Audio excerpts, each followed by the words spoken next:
Good morning, Calexico. My name is Salvador Villalon, And I'm Bernardo. and this is your CHN News. Our top story for today is that a clash between Brazil's notorious past and the upcoming World Cup.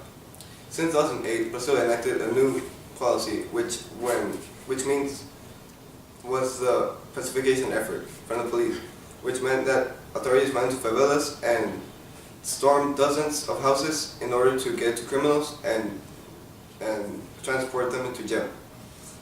However, in the outskirts of Rio, where the police have not gotten yet, there is tremendous amounts of criminal activity.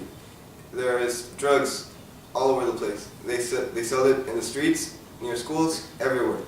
You could get a baggie of marijuana for $4 and a hit of crack for $2. There are mixed feelings about this new Pacification Act.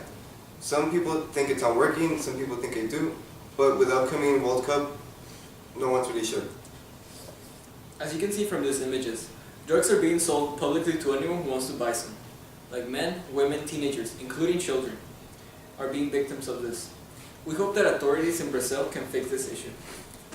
In other local news, teacher and current mayor of Calexico, Bill Hodge, was suspended from the Calexico High School a couple of days ago for simply inappropriate use of obscene language during a school play. Here, we have an anonymous testimony from a current high school student. Let's watch. We're here to interview an anonymous testimony regarding the suspension of Mr. Hodge. You witnessed Hodge's school play. What were your thoughts about it? My thoughts about Hodge's school play was that it wasn't even that bad. I mean, like, it did show a bit force.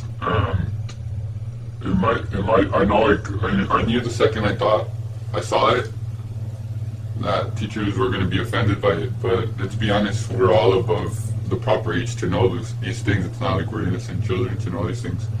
I mean, not to sound rude, but like, numerous people at high school are already pregnant with kids. That shouldn't be, that play shouldn't be an issue. I think they're just overreacting a bit, and that's my opinion on that. Do you think it has anything to do with politics since he's the mayor? I think they're just connecting politics because people in Calexico like making up rumors. I don't think it's directly connected to politics. I mean, Hodge has had like warnings from before in the past. As I am the current student as well, I've seen him do things that he's not supposed to and get like, his attention called for those actions he does.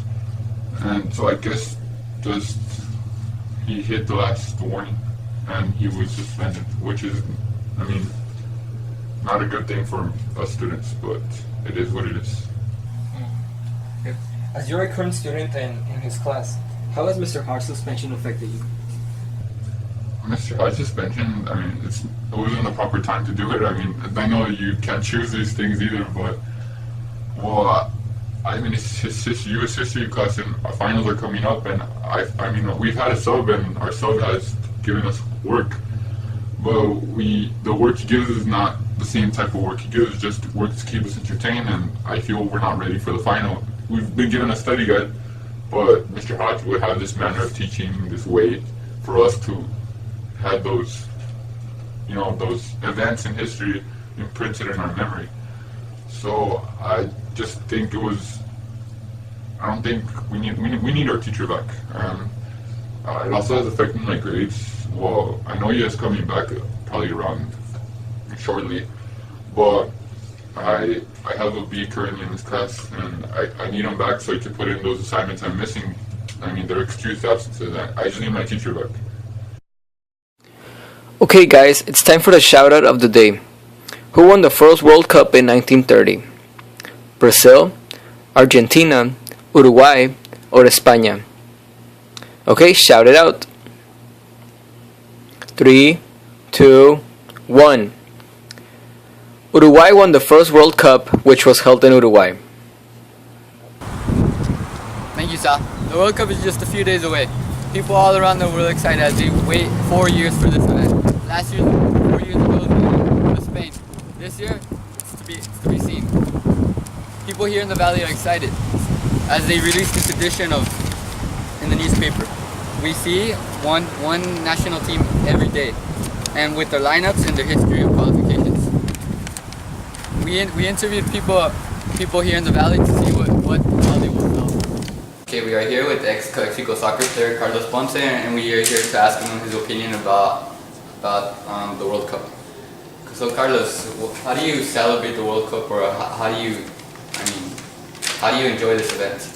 Well, the World Cup is probably the biggest soccer event in the world. Unfortunately, we have to wait for it for over 4 years, and it's sort of it becomes sort of how do you call it? You become too excited for it, right? So when it comes, it's like big. So I usually tend to celebrate it with my family. We get together and watch all the games, most of them of La Selección de Mexico, obviously. Yeah. And then with my friends, I get together and watch other games, quarterfinals, semifinals, and all of that. But mainly it's with my family, And this year it's gonna be especially good because they're gonna be in Mexicali. They're gonna be showing the games in Cinépolis, some of them. Yeah, so it's gonna be good. It's gonna be a great environment to be in. Okay, that sounds fun. Thanks for sharing with us. Oh, no problem. That was the response we got here from the people we interviewed in the Prima Valley, and best of luck to all teams, especially to Mexico. For our segment of Interesting Fact of the Day, we will talk about realism. For those of you who do not know what realism is a style of writing developed in the 19th century that attempts to depict life accurately as it really is, without idealizing or romanticizing about it. A great example of realism is The Jungle. The Jungle was written in 1906 by famous American journalist and novelist Upton Sinclair. The Jungle is a great example of realism because it clearly depicts the life of the immigrants working in terrible conditions in a Chicago meatpacking industry. This realistically shows that the American dream is not as easily possible to achieve as most immigrants thought. The Jungle is a good book. You guys should check it out today.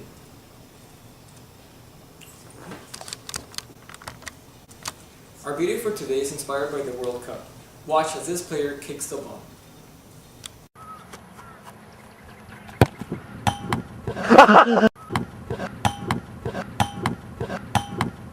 Hey Sal, he wasn't such a great goalie, but at least he gave it a shot. That guy sure got soccer punch. And well, that's it for today. Hope you make your goals. And catch us next time.